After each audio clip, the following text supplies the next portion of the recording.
Would you like to bet $20 and win $100 at BetMGM regardless of your wager's outcome and get $100 in free wager bucks? Just go to wt.buzz/MGM for more details and find out if you're eligible for this amazing offer.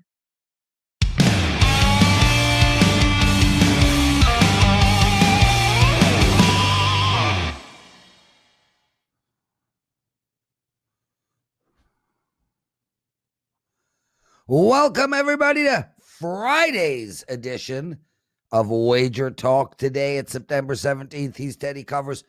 I'm Lawrence, Prez and Teddy. Very little small talk today, unless, of course, you want to hear me ramble for an hour. Jam-packed show. Rob Veno right off the top. He's going to look at Mississippi State versus Memphis, Northwestern versus Duke, and then we've got Adam Trigger, Tennessee Titans and Seattle, and the Kansas game, and of course Tony Finn making his third or fourth appearance on this show. Maryland and Illinois, Minnesota, Colorado. It's a lot of college football today, Teddy.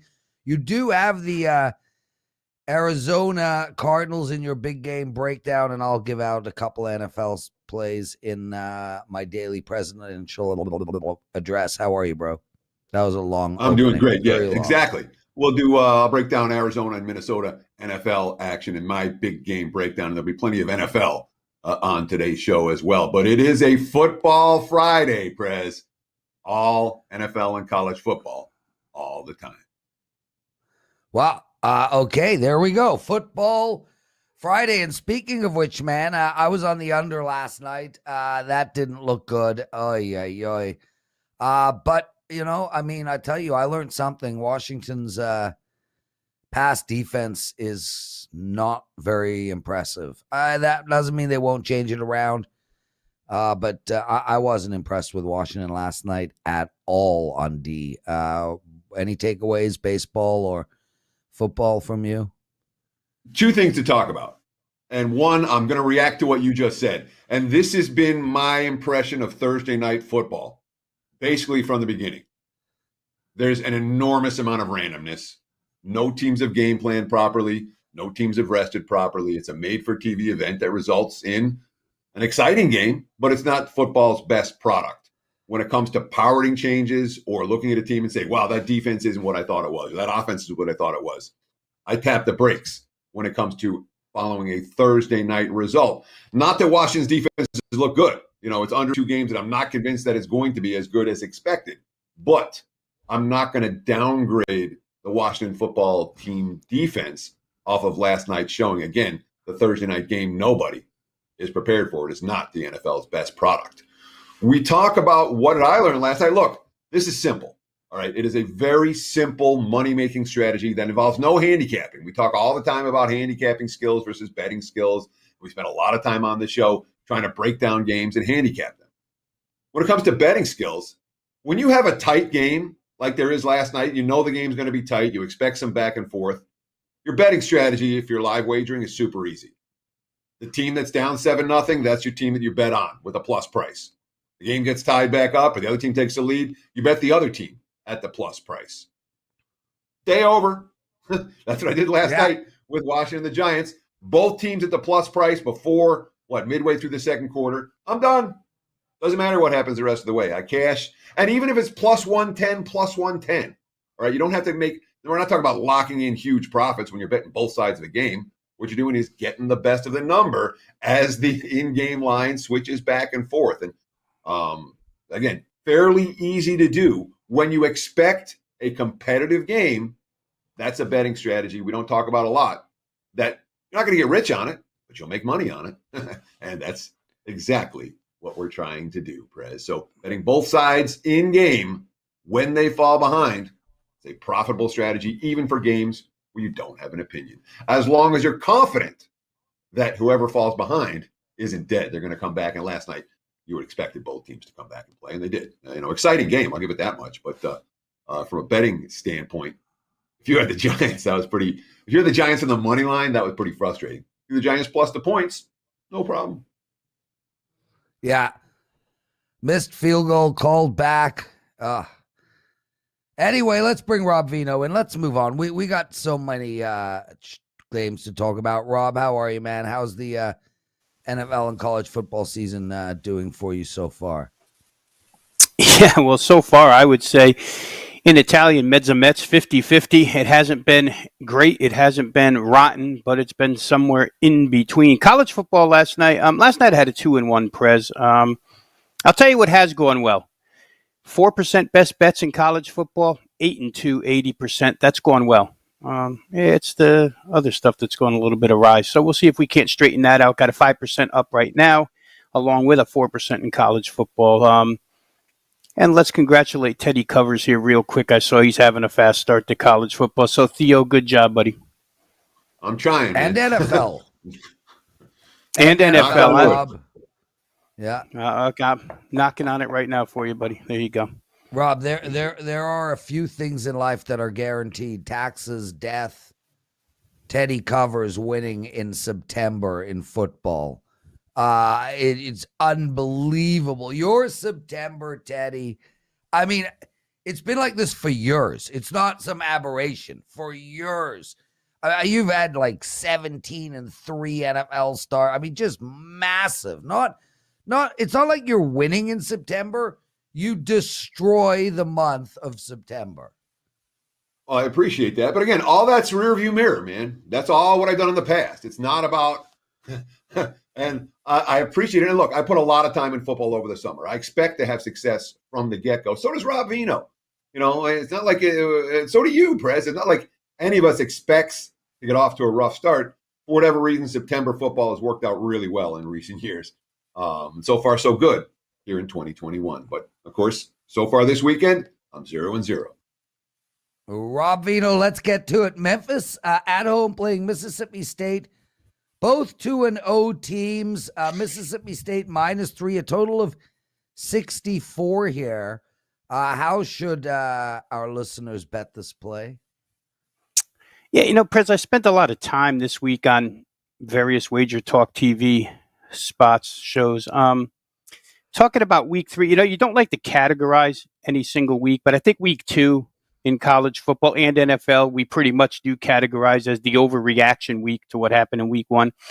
Week 3, for me, kind of falls into the strength of schedule week, where it's not going to be every game on the card, but it's going to be a bunch of games on the card where the difference in strength of schedule is, I think it points that way here. That's one angle of this handicap. But so far, Mississippi State has started off the season, albeit at home, versus Louisiana Tech, very strong offense, and NC State, very good ACC team. While the other side, Memphis, has played Nicholls State from the FCS and Arkansas State. Last week showed Arkansas State, good offense, not a lot of defense. This one's probably destined for Mississippi State points. The Memphis pass defense last week was atrocious against Arkansas State, and I get it. Arkansas State's a good throwing team.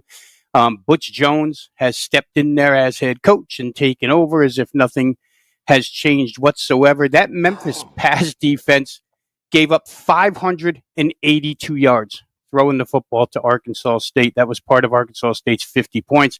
Not only did they give up 582 passing yards, but they threw the ball 67 times. And in those 67 pass attempts, Memphis didn't get a single interception. They've got one interception all season long against 101 pass attempts. And they only got 2 sacks in 67 pass attempts against Arkansas State. So that pass defense is bad on multiple levels. And now you're going to face an air raid offense that's beginning to somewhat get it. This has been a long haul for Mike Leach, if we go back to the beginning of the COVID year where he didn't have any practice time for his team. But reading a couple articles, the offensive line has found it the most difficult, and they're finally in unison. The offensive line played totally different in air raid. We won't get into it, but that's one of the reasons why there's been a slow start. Here, I expect them to throw, be able to protect. They've got arguably the best set of tackles in the SEC. And Will Rogers and company should have a field day. Now, the other side of the coin, Memphis, the numbers look great. It's a true freshman quarterback in Seth Hennigan now. This is going to be his first real test. Let me just point out what type of defense he's going up against here in this one. Louisiana Tech and NC State can both play offense. Mississippi State only allowed 352 yards per game on average with both of these teams, and it's not skewed. You can give up 500 to one and 200 to the other. So the defense has been really, really good here for Mississippi State. Fundamentally, two advantages. Mississippi State should be able to throw. Mississippi State's defense should be able to not shut Memphis down because you can't, but keep them under control. Mississippi State receivers, they spread it around. 5 guys with between 8 and 16 catches already. 4 of those 5 average 10 plus. I just see this as a game, Prez and Teddy, where the strength of schedule favors MSU and fundamentals on both sides of the ball favor MSU. So give them to me at the cheap price, -3. This is not that drastic of a road trip. You know, carry your cowbells right across the border into Arkansas and, into Memphis. And you're right there. So I expect Mississippi State fans to show up pretty big here too. So, Rob, the total in this game sitting at 64, which, given your description of these two offenses, to me, it feels a little bit low. Certainly, if we look at the Mississippi State side of the equation against the Memphis defense, teams can hang 50 on Memphis. Did it last week. And on the other side of the equation, while Mississippi State defensively may be a notch too better, it's not like the Tigers' offense isn't capable of moving the ball up and down the field. Would you look at an over to go with your Mississippi State wager? Would you look at an over instead of a Mississippi State wager? Or am I reading into what you're saying a little bit the wrong direction? I wouldn't look rather than the Mississippi State wager, Teddy, but they do correlate. Right, I mean, 42 to 24 is 66 points. In my mind, that's very possible. 42-27, 42-31 for that matter. I think Mississippi State's going to get there, so they do correlate together. There's no way I would play under. There's some expected rain there, Teddy. I haven't really checked this morning again to find out if it falls in the time frame of that game. And if it's going to be anything to worry about. Again, we don't worry so much about rain. It is a grass field. That can get torn up a little bit. We'd worry more about wind. But I would say if you like over, I can't talk you off that because it correlates right to Mississippi State here. Rob Veno joining us, everyone. Rob, you want to look at the Duke Northwestern game? Both teams 1-1, plus 2.5 for Duke. Total 49.5. Where are you going here? This one's a little out of the box, guys, because at first glance, people see Duke, Northwestern. This is like a couple of slugs playing each other. Let's go ahead and bet it under. Total indicates that, right? Total here, you can get as low as 49. I think we see 49.5s almost universally. But let me just start by saying this. And I don't come on here, guys, hardly ever, and rattle off any type of trend. I'm not a big trend player unless I think it applies to the current staffs, the current teams. Hey, Duke has gone over. Their games have gone over 49 in 11 of the last 12. They're 11-1 over this price tag of 49 points. So to me, that weighs pretty strong. It's an indication of both sides of the ball. At times, they're capable of putting up points. They're usually always capable of giving up big points. Those 11 games that went over 49, the only one that hasn't out of those 12 was their game against Miami, where they got to 48. Miami won 48-0 last year. Otherwise, these things have gone over 58, 10 times out of 12. So I use that as part of this handicap. I also use a couple of defensive things here that we've seen so far. Northwestern was absolutely shredded on the ground by Michigan State in week 1. I don't want to call Pat Fitzgerald and his defense not prepared, because I don't think that ever happens with Pat Fitzgerald, but they have had slow starts in the past. But I can't ignore 356 rushing yards against Michigan State, especially when Duke has Mateo Bryant at running back, which is their number one feature right now. They can run the football, probably find some holes here. As for the Duke defense against Northwestern, which is not prolific by any means, but how about Duke replacing almost their entire front 7? 4 brand new defensive linemen, new linebackers behind that in most instances. Northwestern should find it pretty easy here to move the ball against them, which would open it up for their quarterback, Hunter Johnson. Remember, the 5-star recruit for Clemson, transferred over, played lousy, actually played good against Michigan State in catch-up form, 30 out of 43 in that game. So I think Northwestern can be balanced here. Let's go back to Northwestern real quick in these slow starts. 2016, 0-2 to start the year. Third week, they beat Duke. 2017, they're 2-3 to start the year. They win their last 7 in a row. 2018, they're 1-3 to start the year. They go 7-2 the rest of the way. So, it's a team that, while they haven't shown a lot on offense so far, I think can show us a lot here against this particular defense. I don't think either one of these defenses steps up here, especially at this price, because 27-24, 27-23 for that matter, cashes our ticket here. I think that's more than possible. Duke, not only are they young up front, but that also plays into the fact that they don't pass rush and they don't get to the quarterback. Only 1 sack and 51 attempts against them. Duke's put up 26 or more in 10 of their last 13. I know it's out of the box here, and most people wouldn't look at this and say over, but I think there's a lot of trends here on that Duke side especially, and then there's fundamentals to support it that say over 49 points. So just a quick addendum, going back to Memphis and Mississippi State for a moment, looks pretty good like there's going to be thunderstorms. And there you go. Type of thunderstorms that can send everyone back to the locker room, and then you got to wait for the lightning delay and all of that. So good chance of rain all day on Saturday in Memphis.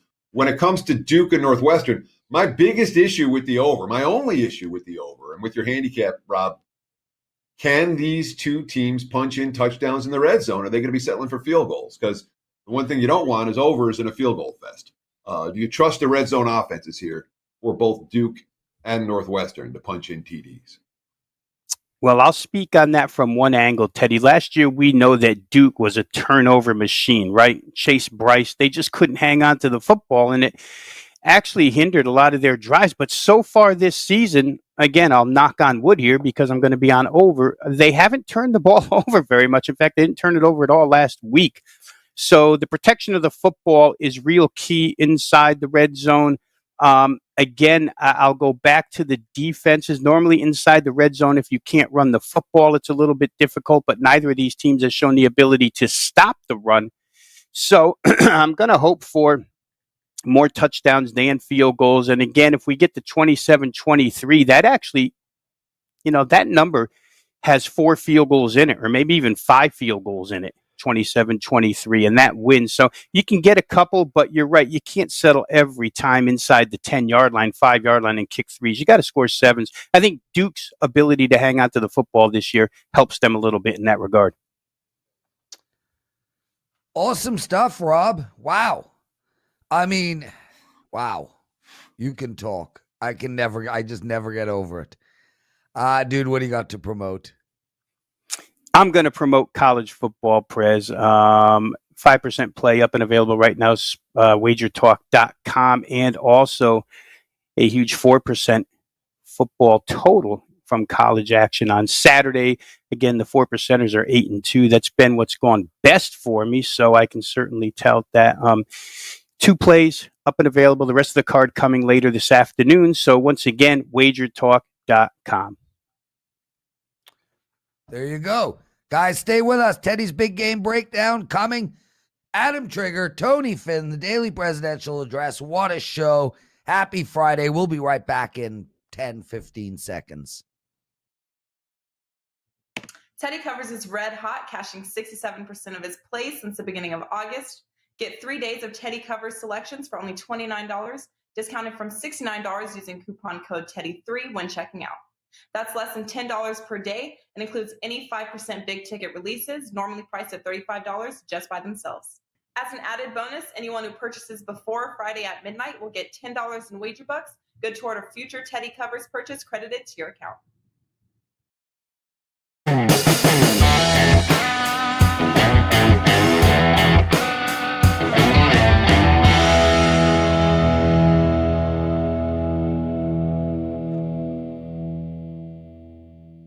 It is time for today's big game breakdown. Let's go to the NFL and talk about the Arizona Cardinals and the Minnesota Vikings. Before I break the game down, I do want to let you know about what's going on this weekend over at WagerTalk and SportsMemo.com. I am off to a real good start in football. 8-3 college football start, 3-0 in the NFL last Sunday. The 5% big tickets, 9-2 with the push since May. So running real good. You can get my complete card right now over at WagerTalk or SportsMemo.com for the entire weekend. bargain priced. All right. We talk about overreactions to week one. We heard Rob Veno talk about it. Week one is the overreaction week. Let's talk about underreactions too, because when week one was exactly like the preseason, and the preseason was exactly like last year, bettors shouldn't necessarily underreact either. Okay. The Minnesota Vikings were hyped in August. Certainly here in Las Vegas, there was a lot of support for the Vikings over the total. There are a lot of bettors who've made money with Mike Zimmer over the years in a variety of roles. There's residual love for Minnesota, and there was a lot of Minnesota over money. Minnesota, that's Minnesota to win the division, Minnesota over their season win total, et cetera, et cetera. This was a mediocre team at best last year. Then they were a mediocre team in preseason, at best, in August. They were a mediocre team at best in week one. This is a Viking squad that completely remade their defense in the offseason. This isn't the elite stop unit that they were earlier in Mike Zimmer's tenure. Offensive line remains a problem, just like last year. Dalvin Cook can't find room to run. Kirk Cousins is under pressure. Okay. But the betting markets are saying, no. Last week was an aberration. Oh, forget the preseason. Oh, last year doesn't matter either. This Vikings team, I'm sure of it. They're good. Really. Zimmer was good coach. I'm not buying it. All right. We've seen a year of the Vikings looking mediocre. We saw a preseason where the Vikings looked mediocre. We saw last week the Vikings were mediocre. I think this is a mediocre team. Arizona, not so much. They weren't healthy down the stretch last year. They looked healthy week one. Explosive offensively. Cliff Kingsbury's third year on the job. Everybody knows the offense. Everybody knows what they want to do. Vance Joseph's defense blew up the line of scrimmage a week ago. Nothing fraudulent about the week one showing. And yet the betting market adjustments, very limited. Nothing but Minnesota money. Arizona minus 3.5 is the only way I could look to bet this one. But I'll tell you, no rush. There's been lots of wise guy money for Minnesota. 3.5, the current line. I'm not convinced we'll see it, but I wouldn't be shocked. You're only laying 3 with Arizona before kickoff. So look to the home favorite in this one. Let's believe what we saw and not underreact, even though it's week 1 or week 2. There you have it, Prez. Big game breakdown. Back to you, my friend. Brother, we are on the same page. I'm in the circa millions. We have to pick 5 plays every week. That made my top 5 sides. So I like to hear that. I agree with the man who owns NFL September. Adam Trigger joining us. Adam, nice to have you on the show. Real quick, I ask everybody, how's the NFL and college football treating you? Baseball, anything going on that is extremely awesome? Hey guys, thanks for having me. So far to start football season, it's been about even. I went 2-2 in the NFL last week, but I did hit the 5% play on the Browns. College football has been about even, but you know what? It's kind of been the feeling out process, at least in the first couple weeks of the season for me. I haven't played that many games. I have by far my biggest card of the year so far this weekend. So I really like the games this weekend and what I've sort of singled out already, what I intend to add. So I'm looking forward to a big weekend here.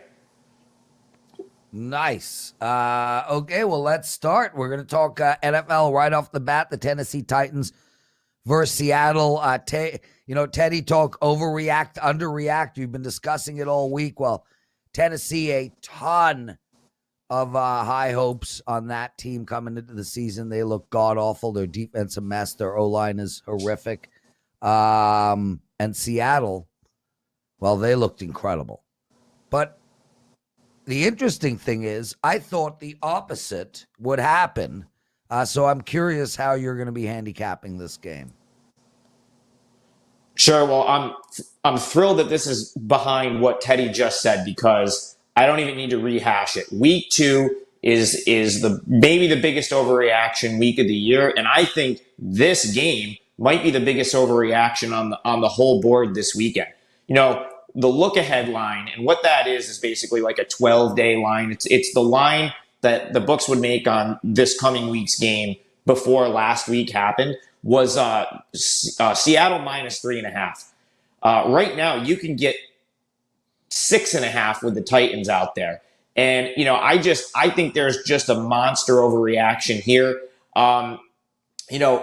All summer on shows like this and just throughout sports betting media, I heard so many people make a case for this Titans team being an AFC East sleeper. It's a very popular pick to win the AFC.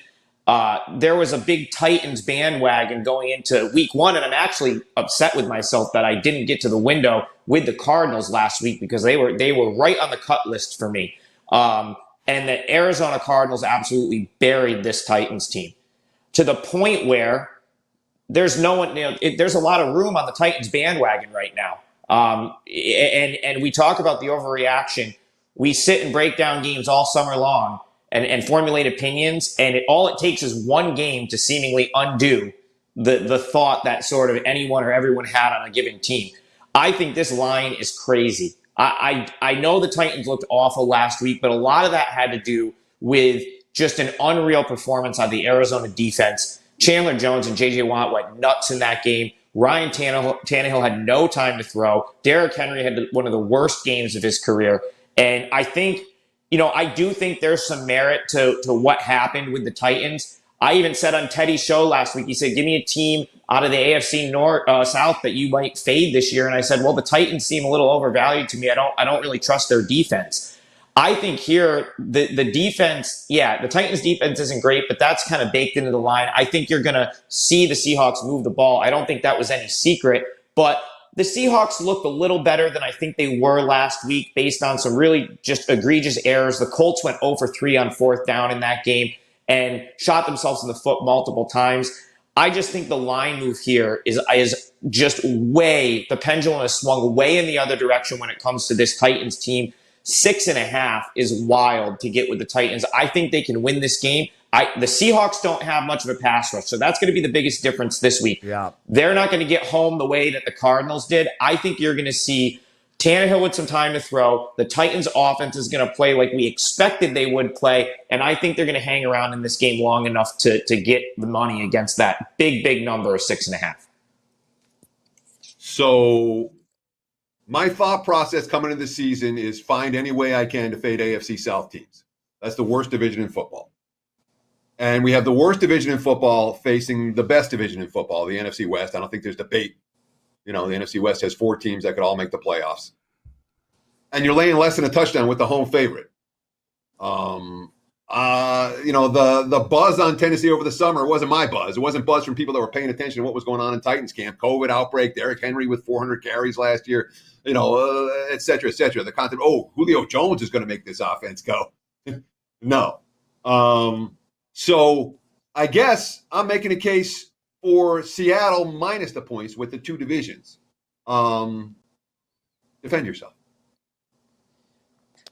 Yeah, I mean, listen, based on what we saw last week, I get it. I get why the Titans would be a fade, but I don't buy Seattle yet. And I think it comes down to their defense. They're not going to get a ton of pressure on Tannehill, certainly not the way the Cardinals did last week. And I think the Titans offense is capable of scoring.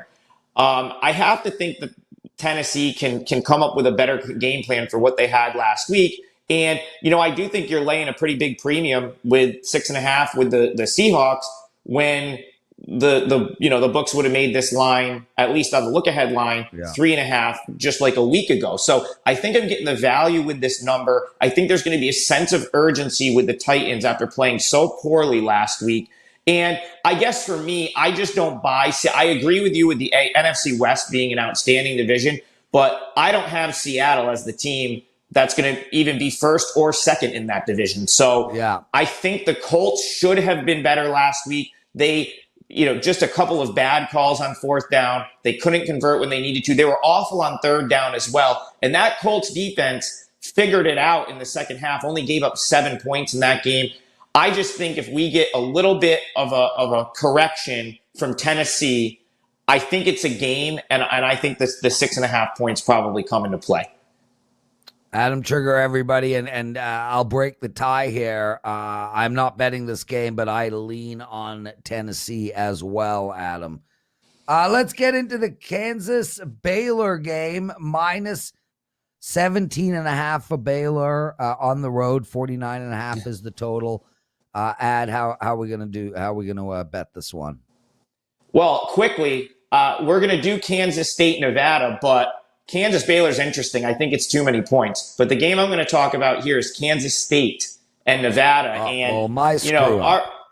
That's okay. But our good friend Kelly Stewart, Kelly in Vegas, has me drinking the purple Kool-Aid right now, guys. That's the Kansas State Kool-Aid. I'm really high on this team right now. I got a text from Kelly a few weeks before the season. She told me Kansas State was a sharp side in that game with Stanford. So, of course, I bet it right away.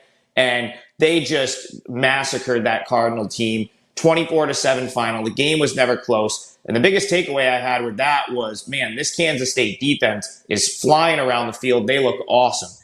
Going into this week, the big story here is Skylar Thompson. Okay, he's out, and that means we get sophomore Will Howard at quarterback. And I feel like the betting public is treating this game as if Kansas State doesn't have a quarterback because, it's been a lot of pro Nevada, at least what it looks like from the betting public here. Now, there's no question that Will Howard is a drop-off from Skylar Thompson, but I think the drop-off's probably baked into the line, and I don't think it's quite as big as it's being made out to be. Will Howard, he was thrown into the fire as a freshman last year. He's a sophomore now. And just if you want to point to last week's performance, he kind of got thrown into that game in the middle of the game. So he's going to have a week to prepare.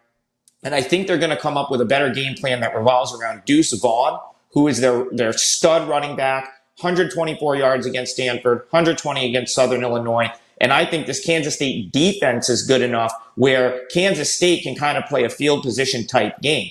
I actually really like the matchup for Kansas State's defense because Nevada, as good as Carson Strong, of course, NFL prospect, he's very hyped up. He's going to be a high draft pick when he decides to go to the NFL, but he's a pocket passer. He's a guy that's just going to stand in there and make throws. And, I don't think that's going to work against this K-State defense. Nevada really doesn't have a run game, and this just doesn't seem like the matchup for Strong to be, taking the 5-step drop and trying to throw downfield because K-State's already racked up like 10 sacks so far this year. That defensive front four, there's a guy, it's Felix. His last name's escaping me right now, but he's got 4 sacks. This defense looks really good. I think Nevada is going to struggle with that front four in the pass rush. And I also think they're going to struggle on the road in Manhattan. This is a kind of an odd game for Nevada. When they go on the road early in non-conference play, it's usually to a Pac-12 team. They don't typically, go out of that Western time zone very often. And I want to say the last time they did was 2018, and they got absolutely throttled by Vanderbilt in a noon kickoff. It was a similar type game where people were really excited about Nevada going into that game. I actually think we're going to see the same thing here. I think the wrong team is favored in this game. Kansas State got a handful of AP top 25 votes last week. They didn't get in. I think if they had that little number next to their name, I think you'd see Kansas -2 here, not Nevada. Kansas +2. I think it's a steal with them at home. I'm going to take Kelly in Vegas's alma mater, the K-State Wildcats +2. And that's also a best bet for me. That's a 4% play. So I really like K-State here. Adam, awesome stuff. You can find Adam on Twitter at TopFlightSI. You can find him at WagerTalk, and you can find him on this show. Adam, get out of here, man. We have no time for you to promote, but, well, you're awesome. Thanks for joining us.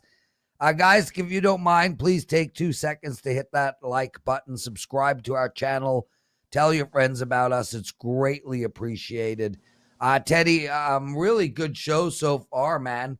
Rob Veno comes on, likes Mississippi State, the over in the Duke game, Adam with the Titans and Kansas State. And now we have, honestly, one of the best handicappers I've ever met in my life, Tony Finn.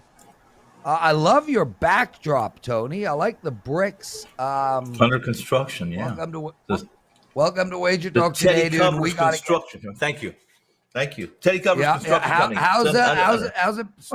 How's the football season started for you? Pretty pedestrian.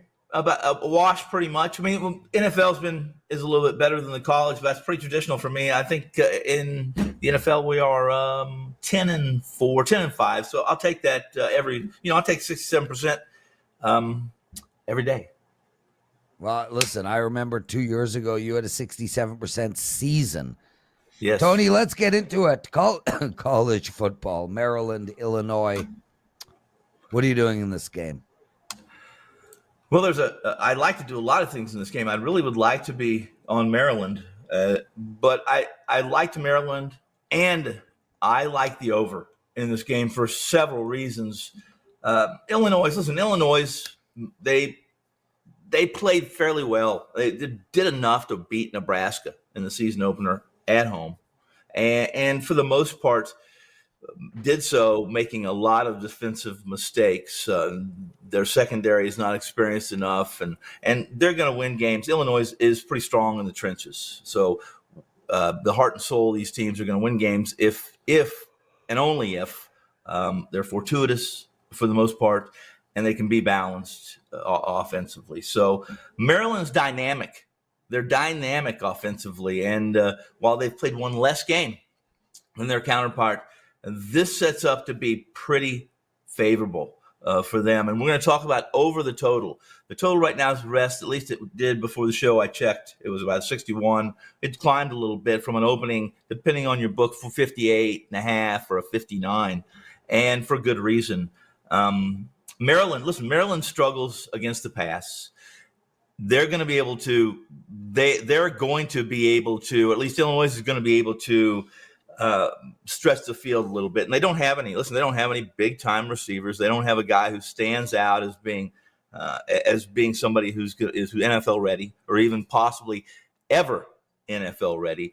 But tonight, what you're going to see is a good night for football in the Midwest, a Big Ten game on Friday Night Lights, college style, and points are not going to be a problem at all. In fact, I think Illinois, all things equal, guys, this game is going to soar over the total. I think it could be over the total by the end of the third period. If Illinois doesn't perform or doesn't find a way to be balanced and throw the ball as much and run the ball successfully, I still think they do plenty for this to exceed or go north of that 61.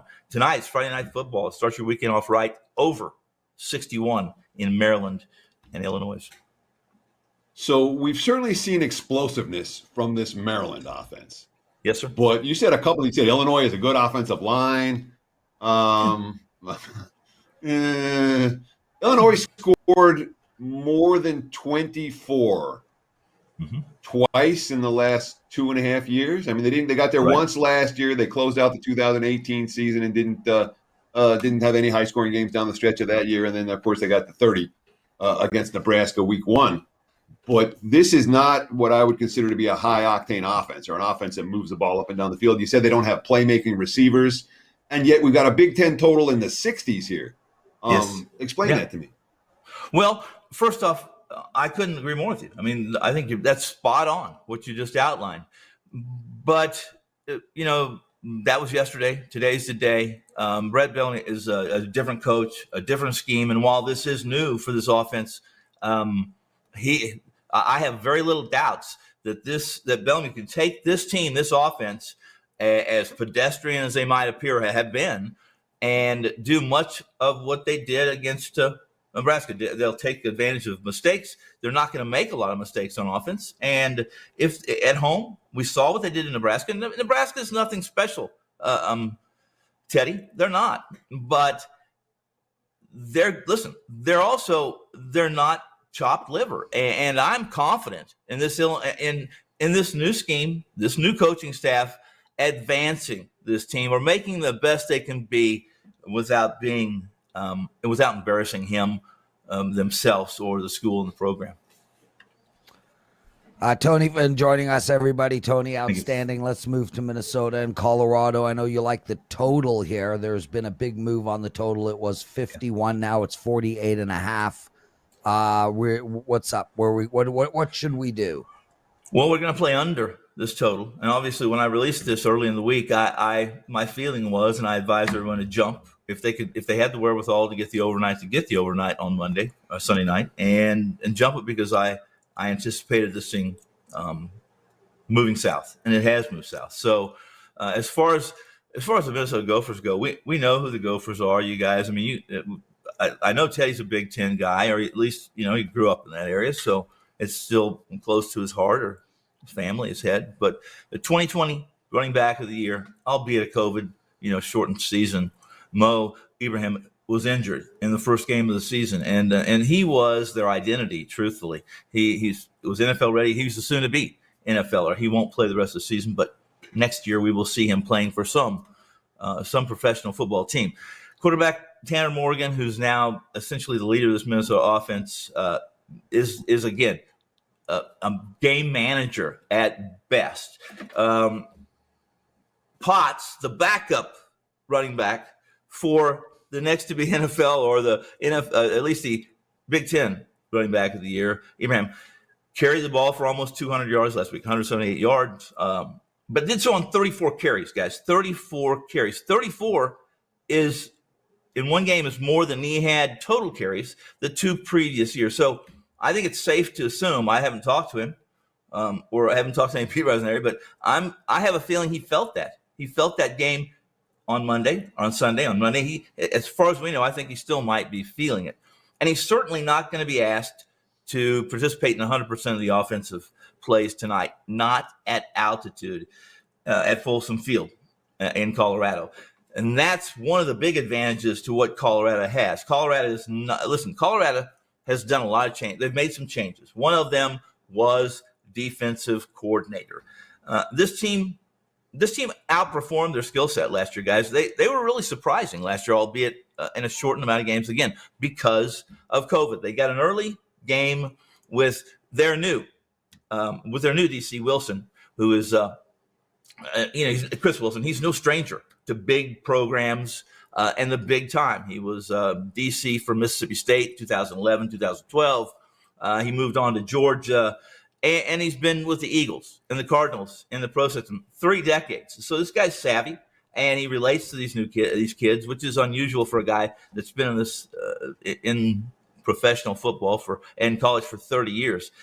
He needs some live action. He got that. Northern Colorado was the game 1 for Colorado. They win 35-7. Next game comes up. They're at Folsom again at home, and here comes Texas A&M.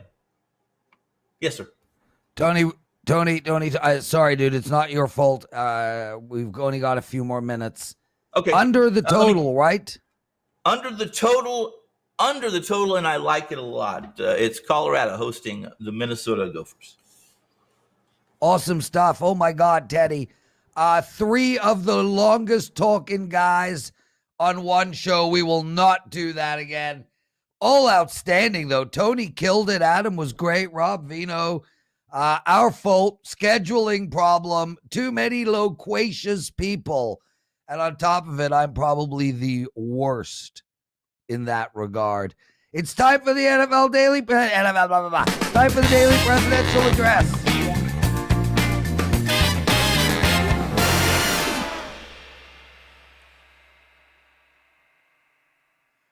Okay, awesome. What a show today. Rob Veno, Adam Trigger, Tony Finn. You can check them all out. If you haven't seen the show and you're watching this on Twitter, WagerTalk TV, our YouTube channel, I want to shout out all the people who put up those amazing, incredible comments on my NFL presidential address. So freaking awesome. I love reading them all. Just to let everybody know, we've got a promo on the NFL presidential address, literally 7 days of all my plays for only $49. If you want the promo code, it's right at the top of that show. Just go to the YouTube channel, click on presidential address, and within like 30 seconds, you'll get that promo code. But that's the cheapest I've ever given 7 days of my plays out, ever, $49. I'm in play tonight. 1 baseball game. I was on the Astros last night, but we had a pitching change.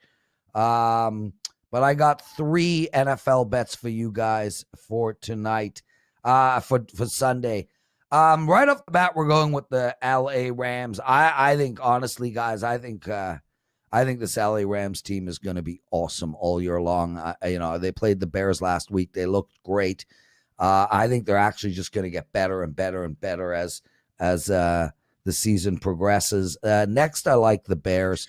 I don't factor in this Andy Dalton revenge thing at all. I factor in the fact that the Bears played a really good Rams team last week, and they are better than they looked. And Cincinnati played, and Teddy spoke about this, a really bad Minnesota team, and are not as good as they look. This is a typical overreaction play. Take the Bears minus the 2.5. And I got a 2-team 6-point teaser for you guys.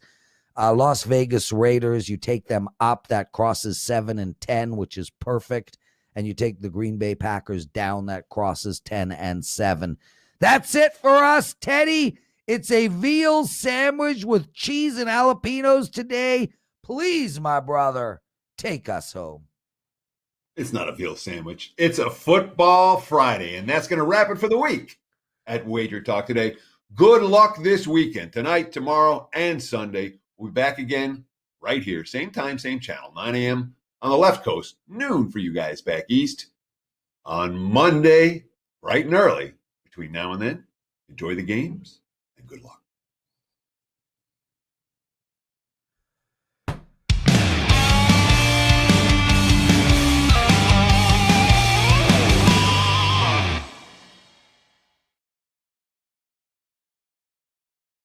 Why pay regular price when you can save money on every purchase with WagerBucks at both WagerTalk and Sports Memo? WagerBucks are now eligible for use on not just daily, 3-day, and 7-day passes, but all long-term and seasonal packages up to 1 full year. There are tons of options available for every budget and size of bettor, from as low as $90 gets $100, all the way up to $3,500 gets you $5,000. Save every day on every pick you buy with WagerBucks.